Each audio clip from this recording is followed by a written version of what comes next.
Fala galera, beleza? Então, enfim, isso daqui é a parte 2. A parte 2 que seria ali, ó, a parte 2, ou a parte final do processo de construção dessa placa, dessa plaquinha de torno. Plaquinha de torno, aquela plaquinha que a gente diz que ela é autocentralizante. E uma plaquinha que foi feita na impressora 3D. Eu vou mostrar ela aqui já funcional, eu vou explicar como ela funciona, só que aí eu vou dar a minha opinião e a respeito de alguns pontos que vocês devem considerar aí se vocês estiverem pensando em fazer também, ok? Inclusive aqui eu tenho um outro modelinho, depois eu mostro no finalzinho do vídeo e falo um pouquinho mais a respeito desse daqui. Mas, enfim, vamos dar uma ênfase nesse daqui. Aí mencionando, na parte 1 do vídeo, eu estou mencionando a respeito do tempo de impressão de cada uma das peças, que eu não vou lembrar de cabeça, mas na parte número 1 do vídeo, está lá o tempo de impressão de cada uma das peças. Aí mencionando também, para quem tiver interesse, eu tenho um STL, eu vou deixar o link do STL original ali, que eu encontrei na internet, já pronto e tal. O link vai estar na descrição. Se alguém quiser ajudar também via Pix, de alguma forma, é bem-vindo. O link também está na descrição. Mas vamos lá. Ó. Aí eu tenho aqui já a plaquinha perfeitamente funcional. Como mencionado, essa daqui é uma plaquinha de torno do tipo autocentrante, que no caso aqui ele vai ter os 3 pinhãozinhos, qualquer um deles que eu soltar ou apertar, eles abrem ou fecham todas as castanhas, ó, qualquer um deles. Aí aqui eu já tenho uma que está perfeitamente funcional, mas agora vamos para o mais. Só mencionando aqui para que vocês entendam como que funciona, porque é uma pecinha bacana, é uma pecinha legal. O funcionamento e a composição dela, vamos dizer assim, é relativamente simples. Dentro ali, ó, tem essa engrenagem dentada e tem essa espiral aqui, ó. Você precisa juntar essa nessa. Vai aqui dentro da caixa, as duas dessa forma assim, ó. Aí aqui a gente vai ter esses pinhãozinhos que eles vão aqui do lado. Ou seja, quando você roda qualquer um desses pinhãozinhos, ele vai fazer com que rode aqui essa engrenagemzinha dentada, né? E daí ela vai estar fixa na espiral aqui. A espiral vai rodar também.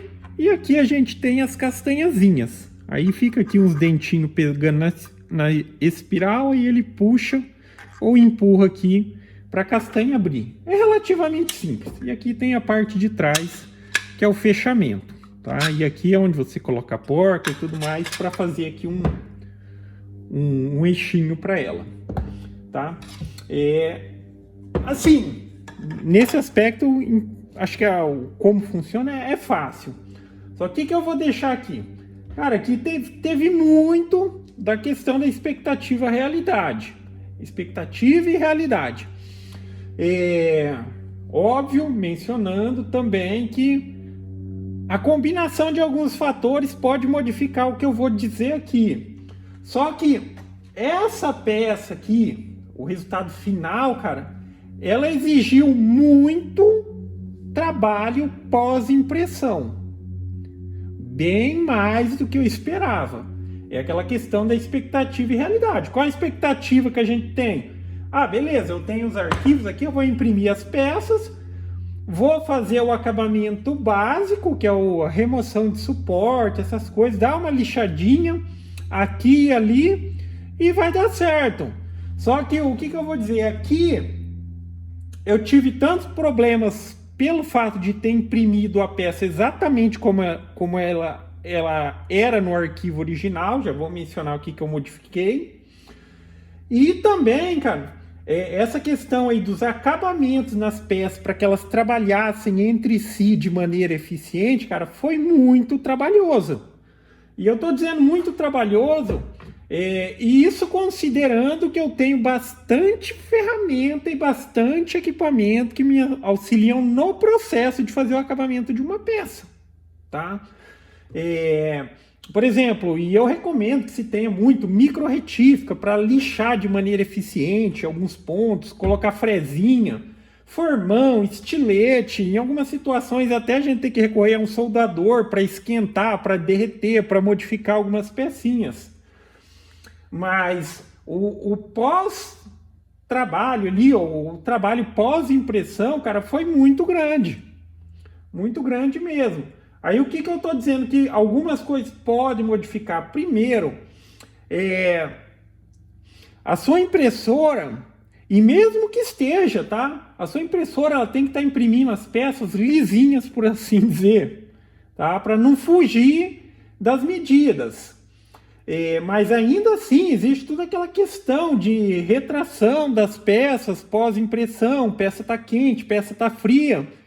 E quando a gente trabalha, por exemplo, com um arquivo STL, que não foi você que projetou, aí, por que eu digo assim, não foi você que projetou? Porque se você conhece, se você entende seu equipamento, o material que você está trabalhando, no próprio STL você pode fazer algumas modificações que no pós-impressão, ou seja, ele imprimiu, você já considerou esses fatores.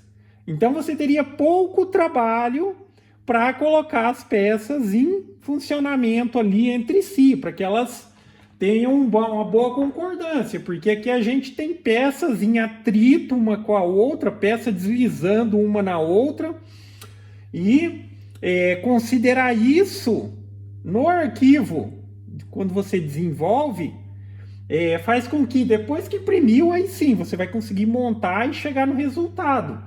Agora não dá para saber se a pessoa considerou isso ou não. Mas eu tive muito trabalho de acabamento para deixar as pecinhas ali funcional. Inclusive, por exemplo, ó, pode ver que aqui é na cor branca e aqui tem umas pecinhas na cor cinza. Essas primeiras aqui, ó, imprimi exatamente de acordo com o arquivo original e no formato do arquivo original. Tá vendo? Isso daqui é daqui, ó.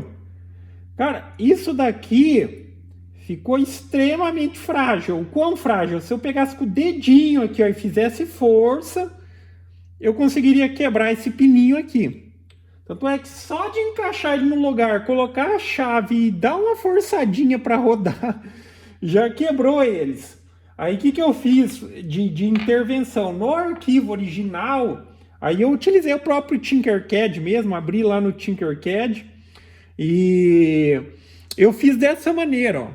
Eu fiz um vazado na peça, eu coloquei aqui como se fosse um vazado inteiriço, ó, de um lado até o outro, por dois aspectos.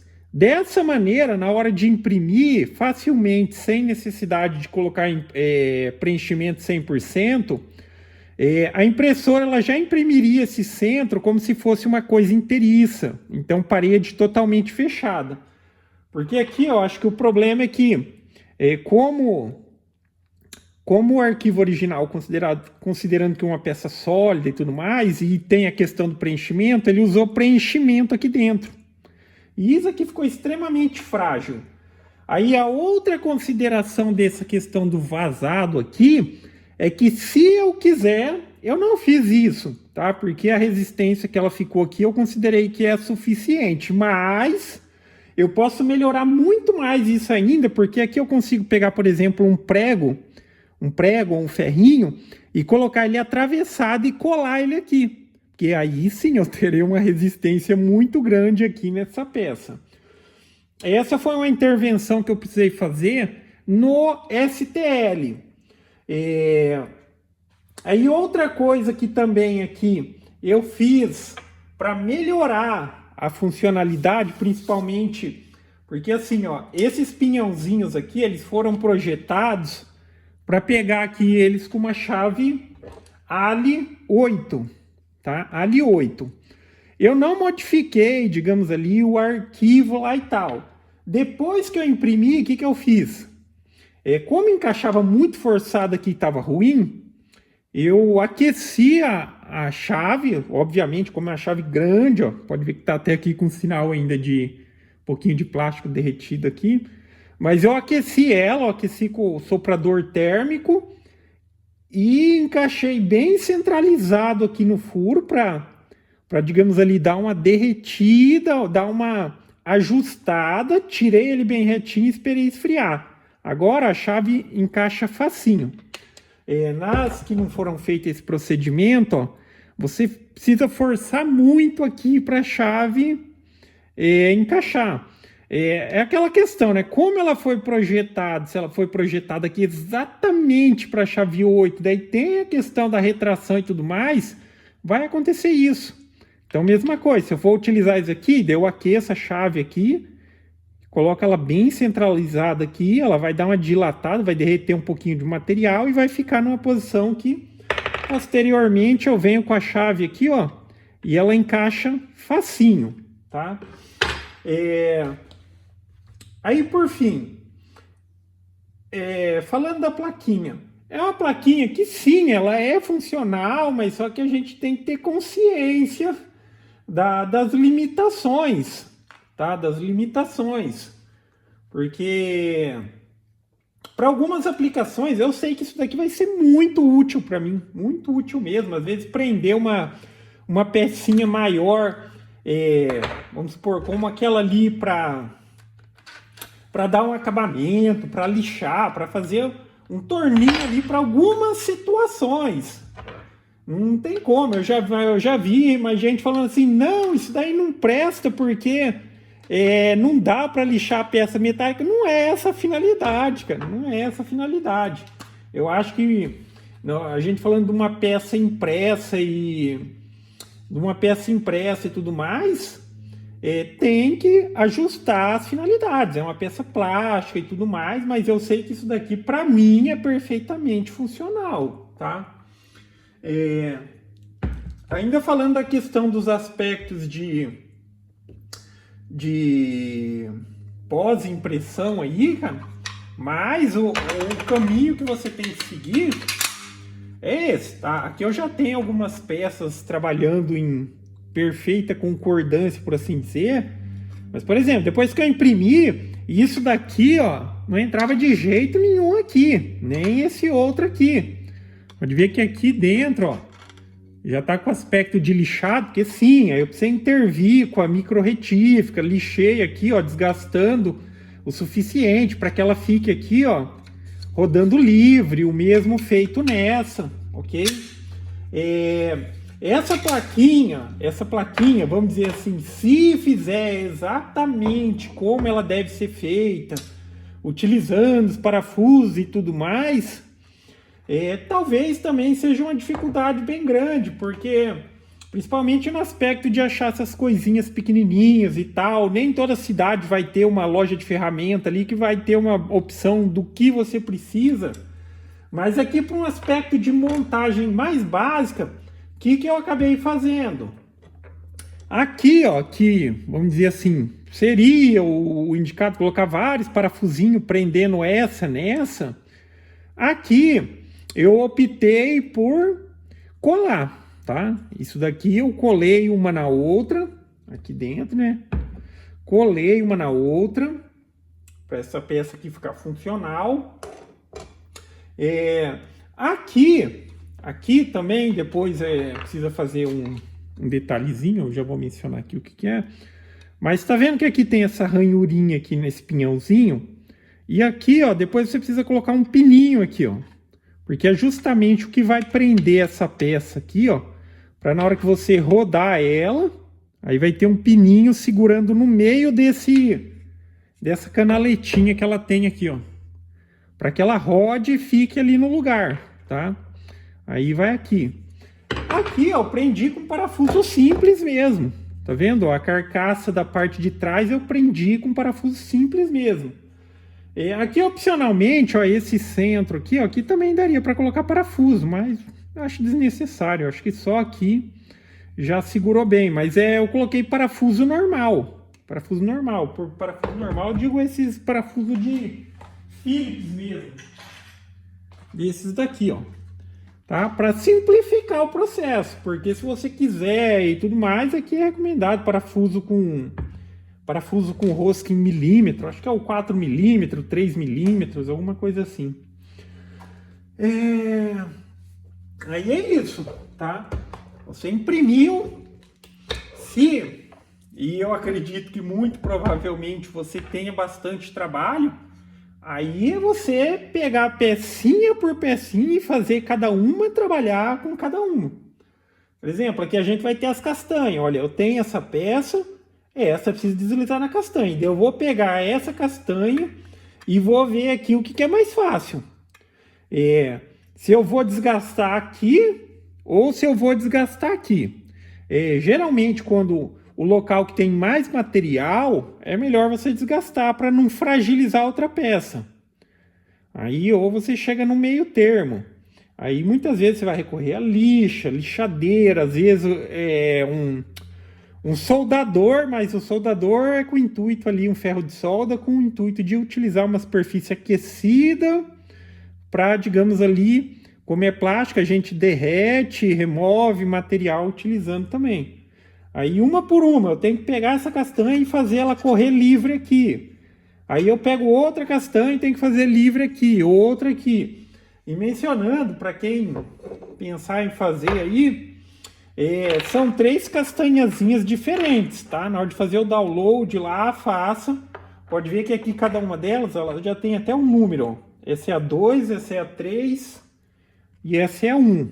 Elas são diferentes, tá? Elas são diferentes aqui no aspecto aqui dos dentezinhos dela. Cada um deles tem um posicionamento diferente para que, obviamente, na hora que estiver ali na espiral, eles trabalhem ali de forma concordante.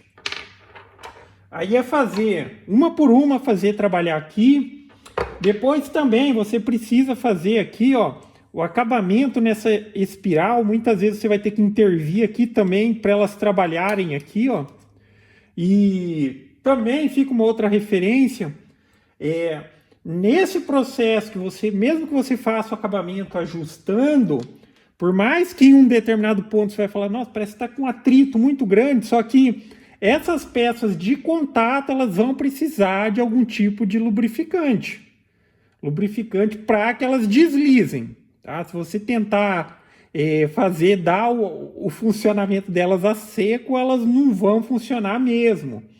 E às vezes a pessoa insiste até o ponto de danificar a peça, mas durante esse processo você tem que considerar também já utilizar ali uma graxa, uma vaselina ou algum tipo de óleo para que sim, peças de atrito, por conta da superfície dela, se você não aplicar algum tipo de lubrificante, essa questão, você vai desgastar excessivamente a peça pensando que é esse o problema. Agora sim, mencionando, cara, aqui eu tenho uma outra plaquinha de torno também, que eu vou dizer, essa daqui ela deu muito menos trabalho no pós-impressão dela. Ela funciona de maneira similar no que se diz ali o autocentrante, só que essa daqui é assim, ó. Tá vendo? Você roda ela, ela vai se apertando. Ou ela aperta, ou ela abre. E essa daqui, ó, cara, essa daqui ficou muito, tá? Fiz o mínimo de acabamento necessário, passou ali um lubrificantezinho. Olha como essa daqui funciona, tá? Você pode ou se travar a placa e rodar aqui, ou segurar aqui e rodar a placa aqui, tá? E são, vamos dizer ali, plaquinhas funcionais, mas tem que ter consciência. Aí, assim, no aspecto comercial, por assim dizer, seria óbvio que seria interessante se você pensar, eu vou que seja, que a cada 2 dias você conseguisse produzir uma dessa. Só que a questão é que, assim, se você for procurar na internet, eu já acabei encontrando, eu acho que tem vendendo similar por algo em torno de, acho que em torno de uns R$100, tá? R$100. Aí, cara, avaliando o tempo, trabalho, material, quanto que você vai ganhar em cima de cada um. Se você tiver todo pós-trabalho ali, pós-impressão, cara, sinceramente não vale a pena. Não vale a pena mesmo, o quanto que sobraria. Aí esse é um ponto. E óbvio que também o aspecto da gente vender é complicado. Fica uma referência para vocês aí. Tudo que você produz, se você produzir algo e você vender, você é responsável também por garantir. Só que por mais que você diga, olha, isso é uma peça plástica, é uma peça limitada, é uma peça para determinadas aplicações, vai ter uma pessoa ou outra que vai comprar, vai querer, sei lá, prender um tubo de metal aqui, querer ter a mesma finalidade de uma placa de torno metálica, vai danificar a coisa, você vai ser obrigado ali a restituir, ou se você utilizar, por exemplo, algum sistema de intermediação de venda, você anunciar no Mercado Livre alguma coisa, você vai ser obrigado a reparar isso, tá? Então, aí que nesses pontos, muitas vezes, acaba não sendo interessante comercialmente, tá? Mas fica uma referência, eu tô sendo sincero aqui em alguns pontos para que fique uma referência real. Mas, agora sim, para o meu uso, cara, para o meu uso eu estou muito satisfeito com o resultado que eu cheguei. Deu bastante trabalho, e inclusive aqui eu estava com um monte de trabalho para fazer, e isso daqui já faz um bom tempo que estava parado as pecinhas, mas eu já coloquei essa em perfeito funcionamento, e também vou concluir essa daqui, tá, para deixar pronta. Mas assim, para fins comerciais, cara, eu acho que é bem complicado, tá? Eu acho que para mim, se fosse mesmo, eu decidisse, vou fazer, eu acho que eu faria algumas modificações no STL original para o aspecto lá de pós-processo aqui de impressão, eu tivesse bem menos trabalho do que eu tive nessa. Nessa daqui eu também já realizei alguns processos de adaptação, ajuste, mas aí talvez seria um pouco mais interessante. Mas é isso. Tá? Então, novamente, o arquivo STL está aí na descrição, o link para o arquivo STL, acho que é lá do Thingiverse, alguma coisa assim. O link está na descrição. E, novamente, para quem quiser ajudar via Pix também, para quem foi útil a informação, fica aí, tá, o link na descrição do vídeo também. Beleza? Então é isso aí, galera. Gostou do vídeo? Dá o joinha, inscreve no canal que em breve estarei postando mais vídeos. Falou!